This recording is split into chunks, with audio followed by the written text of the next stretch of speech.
Hello students, मैं लाल मिश्रा आज first attempt में आईएएस कैसे बने इसके कुछ मंत्र आपको बताने जा रहा हूं। लेकिन यह मंत्र बताने से पहले ये बताना ज़रूरी है कि आईएएस कौन सी परीक्षा पास करने के बाद आईएएस बना जाता है। आईएएस बनने के लिए सिविल सर्विस एग्जामिनेशन पास करना होता है।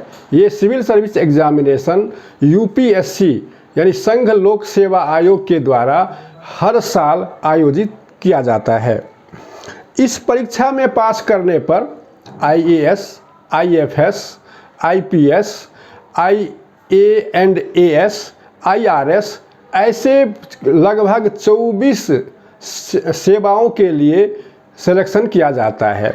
इसमें से आप किसी एक सेवा के लिए चुने जाते हैं अगर आप सिविल सर्विस एग्ज़ाम पास कर लेते हैं। इस परीक्षा में लगभग हर साल 1000 लोग पास करते हैं और सेलेक्ट होते हैं। ये टेंटेटिव फिगर होता है, इससे थोड़ा कम या ज़्यादा होता है, कभी 950 होता है, 900 होता है, 1000 होता है। टेंटेटिव फिगर 1000 के आसपास होता है। 1000 कैंडिडेट हर साल सिविल सर्विस एग्ज़ाम पास करते हैं जो IAS, IPS, IFS, IAS, IRS ऐसे लगभग 24 सेवाओं के लिए आयोजित किया जाता है। अब मैं आपको ये बताने जा रहा हूँ कि इस एग्ज़ाम को में अपियर होने के लिए क्वालिफ़िकेशन क्या होना चाहिए। इस परीक्षा में पास होने के लिए मिनिमम ग्रेजुएट होना चाहिए। किसी भी सब्जेक्ट से ग्रेजुएट हो, arts, science, commerce, engineering, medical, agriculture, किसी भी स्ट्रीम से वो ग्रेजुएट होना चाहिए तो वो सिविल सर्विस एग्ज़ाम में अपियर हो सकता है। अब इसमें एज रिक्वायरमेंट क्या है? इसमें एज रिक्वायरमेंट है जनरल कैटेगरी के लिए 21 से 32 साल, ओबीसी के लिए 21 से 35 साल और एससी एसटी के लिए 21 से 37 साल इसमें एज की सीमा रखी गई है। अब बात आता है अटेम्प्ट की कि इस पेपर में कितने अटेम्प्ट दे सकते हैं। तो इसमें जनरल कैटेगरी 6 अटेम्प्ट दे सकता है, ओबीसी 9 अटेम्प्ट दे सकता है और एससी एसटी के लिए कोई लिमिट फिक्स नहीं है, अनलिमिटेड है। वो जितनी बार मर्जी हो दे सकता है अप टू एज ऑफ 37 साल के एज पूरा होने तक वो अनलिमिटेड अटेम्प्ट्स दे सकता है। अब IAS exam, civil service exam का पैटर्न क्या है, अब ये मैं आपको बता ही देता हूँ। ये परीक्षा 3 फेज में आयोजित किया जाता है। पहला फेज है प्रिलिमिनरी एग्जामिनेशन, पहला फेज है प्रिलिमिनरी एग्जामिनेशन, दूसरा होता है मेन एग्जामिनेशन और तीसरा फेज होता है इंटरव्यू। पहला फेज है प्रिलिमिनरी एग्जामिनेशन। प्रिलिमिनरी एग्जामिनेशन में 2 पेपर देने होते हैं। पहला पेपर होता है जनरल स्टडीज पेपर फर्स्ट और दूसरा है general studies paper second. General studies paper second को CSAT भी कहते हैं, civil service aptitude test. General study paper first और सेकेंड में 200 मार्क्स के क्वेश्चन होते हैं और इसमें 2 घंटे का टाइम आपको हर एक पेपर में मिलता है एग्ज़ाम देने के लिए। इसमें जो सेकेंड पेपर है जनरल स्टडीज पेपर 2 यानी CSAT, ये क्वालिफाइंग सब्जेक्ट है। इसमें आपको 33% मार्क्स लाने होते हैं। 33% मार्क लाके आप जनरल स्टडी पेपर सेकेंड को पास कर जाते हैं, यानी आप क्वालिफाई करते हैं।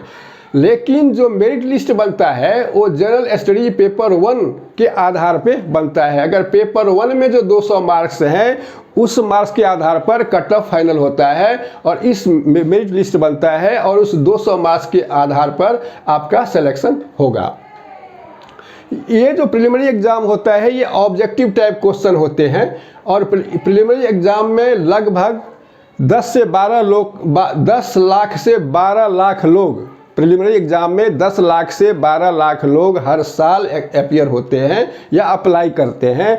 इसमें से जो सेलेक्ट होते हैं मेन एग्ज़ाम के लिए वो 10 से 12 हज़ार कैंडिडेट, यानी 10 से 12 हज़ार कैंडिडेट प्रिलिमिनरी एग्जामिनेशन में पास करते हैं जो कि सेकेंड फेज में अपियर होते हैं मेन एग्ज़ाम के लिए। मेन एग्ज़ाम में 9 पेपर होते हैं। 9 पेपर में 2 paper, paper A paper B qualifying paper हैं, यानी इसमें जो मार्क्स आएंगे वो क्वालिफाइंग केवल होगा, आपको मेरिट लिस्ट में उसको नहीं जोड़ा जाएगा। ये पेपर, इसमें आपको क्वालिफाइंग मार्क्स लाने के लिए 25% मार्क्स लाने होंगे। अगर आप 25% मार्क्स ईच पेपर में, यानी दोनों पेपर में अलग अलग ले आते हैं, तो आप ये क्वालिफाई कर जाएंगे इसमें, लैंग्वेज पेपर में। इसमें होता है पेपर ए, पहला पेपर, पेपर ए, इसमें होता है इंडियन लैंग्वेज। इंडियन लैंग्वेज का मतलब है जो संविधान की अष्टम सूची में जितनी भी भाषाएं हैं उनमें से कोई एक भाषा आप इसमें रख सकते हैं, और ये 300 मार्क्स का होता है और 3 घंटे का समय मिलता है। पेपर बी इंग्लिश होता है, इंग्लिश भी 300 मार्क्स का होता है, 3 घंटे का टाइम होता है। ये दोनों पेपर जो हैं इसमें 25% मार्क्स आपको लाने होंगे ईच पेपर, हर पेपर में। उसके बाद आप क्वालिफाई कर जाएंगे दूसरे पेपर के टेस्ट करने के लिए। अगर आप इन दोनों पेपर में क्वालिफाई नहीं होते हैं तो आपके बाकी जो पेपर मेन एग्ज़ाम के होते हैं वो आपके चेक नहीं किए जाएंगे, इसलिए क्वालिफाई करना ज़रूरी है। उसके बाद आप 9 पेपर में 2 पेपर तो क्वालिफाइंग हो गया। उसके 7 पेपर आते हैं जिस पेपर के आधार पर मेरिट लिस्ट बनता है। वो पेपर कौन से हैं? पहला पेपर है एसए, ये 250 मार्क का होता है, 3 घंटे टाइम मिलते हैं। दूसरा पेपर है जनरल स्टडीज, मतलब जनरल स्टडीज के 4 पेपर होते हैं। General study paper 1, general study paper 2, general study paper 3, general study paper 4, यानी 4 पेपर जनरल स्टडीज के होते हैं। एक पेपर एसए हो गया, 5 पेपर हो गया, और 2 पेपर ऑप्शनल होते हैं। ऑप्शनल पेपर 1, ऑप्शनल पेपर 2, ये ऑप्शनल सब्जेक्ट होते हैं। जैसे आप अगर कॉमर्स के स्टूडेंट हैं, आप कॉमर्स अगर ऑप्शनल चुनते हैं तो आपका होगा कॉमर्स पेपर 1, कॉमर्स पेपर 2।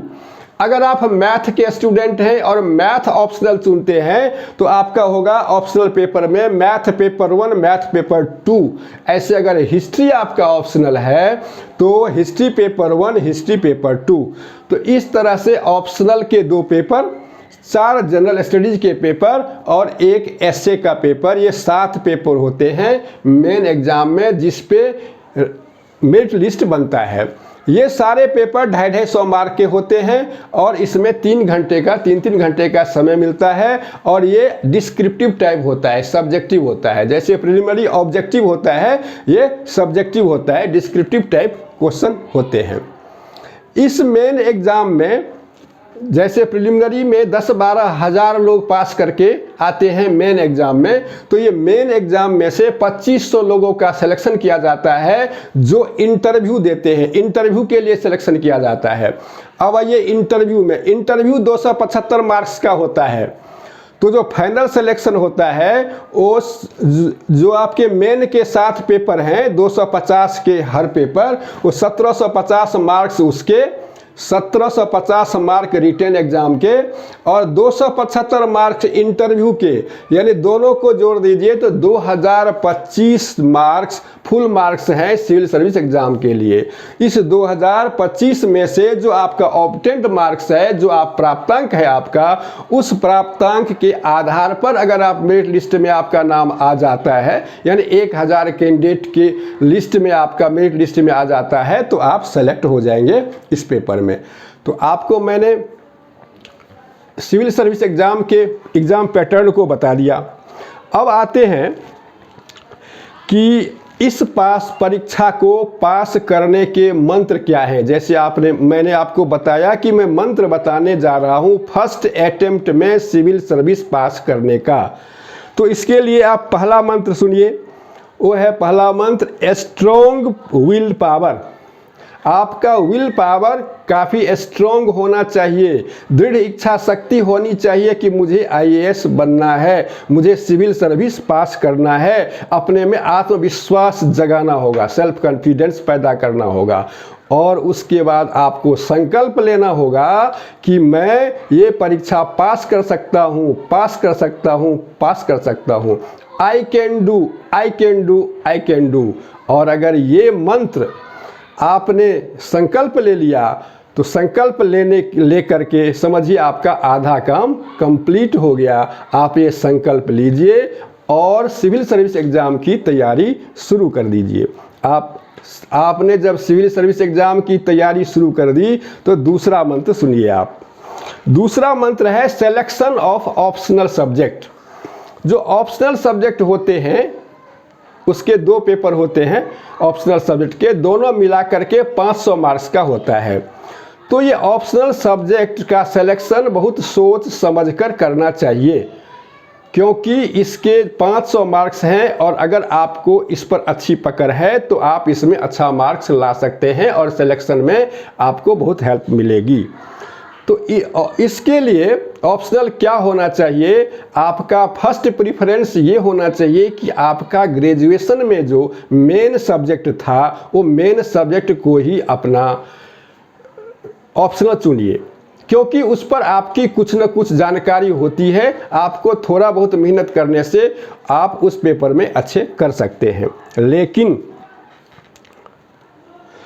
यदि उस सब्जेक्ट पर आपकी पकड़ अच्छी नहीं है, आपको उस पर आधा अधूरा ज्ञान है, आपको लगता है कि मैं इसमें अच्छा नहीं कर सकता हूं क्योंकि आपने जो ग्रेजुएशन है वो जैसे तैसे पास कर लिया है, लेकिन आपको किसी सब्जेक्ट पर की अच्छी जानकारी नहीं है, अच्छा पकड़ नहीं है, तो आप उस सब्जेक्ट को मत चुनिए जो आपका मेन सब्जेक्ट था ग्रेजुएशन में। तो आप जो ऑप्शनल है वो बदल लीजिए।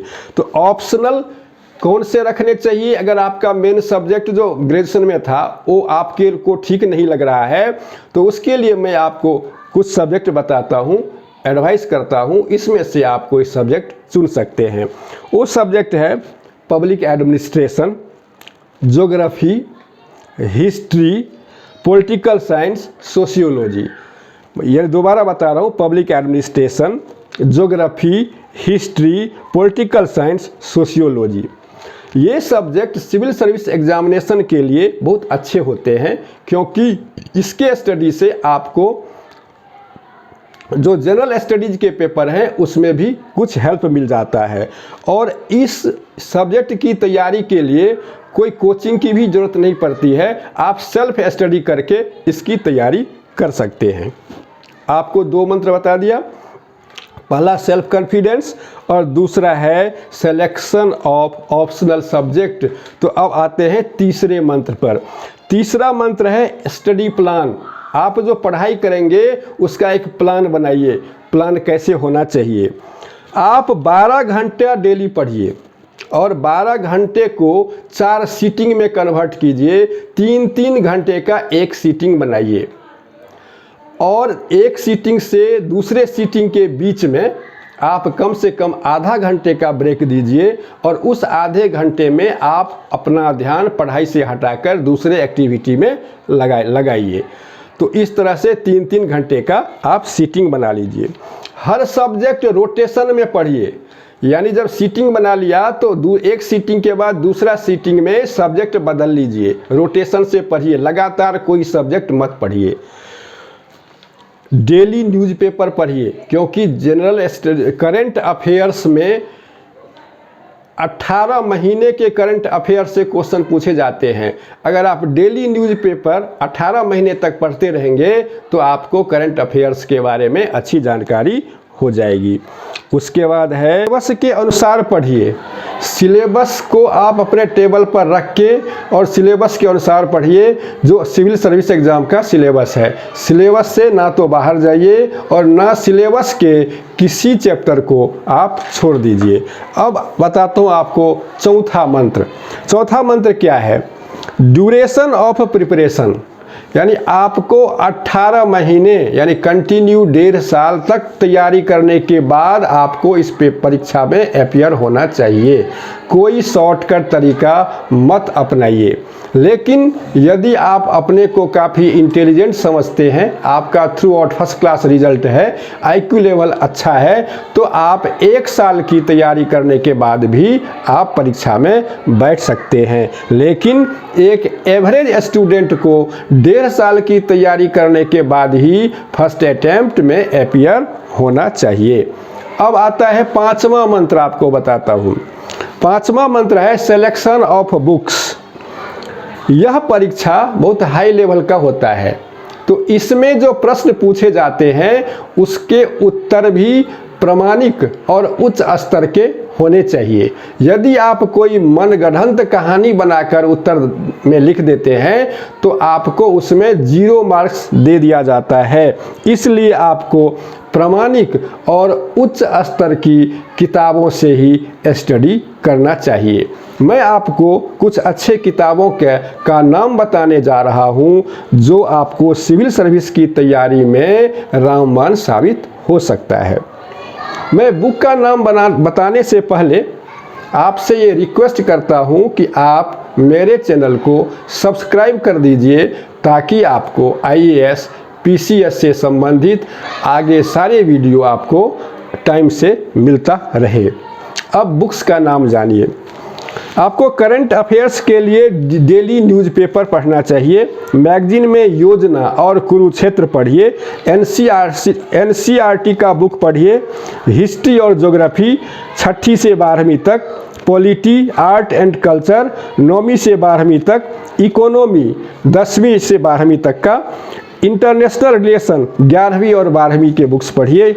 बायोलॉजी के लिए आप 12वीं का लास्ट के 4 चैप्टर पढ़िए। उसके बाद CSAT मैनुअल पढ़िए। रीजनिंग, नॉन वर्बल और वर्बल CSAT के लिए पढ़िए। English grammar and composition for CSAT और books of math for CSAT। तो ये आपको प्रिलिमिनरी एग्जामिनेशन के लिए ये सारे बुक्स आपको काम आएंगे। लेकिन मेन एग्जाम में इस बुक्स के अलावे आपको और भी बहुत सारे बुक्स पढ़ने पड़ेंगे। हर सब्जेक्ट में 2-2, 3-3 किताबें या 4, कभी किसी में 4 किताबें, किसी में 5 भी पढ़ने पड़ सकते हैं। वो अलग अलग राइटर का होना चाहिए। जो अच्छे राइटर हैं, IAS स्टैंडर्ड के हिसाब से बुक्स हैं, उन राइटर के बुक्स आपको पढ़ने चाहिए। उन राइटर के अगर नाम आप जानना चाहते हैं तो आप मुझे ईमेल कर सकते हैं, मैं उसका रिप्लाई आपको दे दूंगा मेल पे। उसका रिप्लाई मैं मेल पर दे दूंगा। मेरा ईमेल ID है lalmisra@gmail.com। Thank you.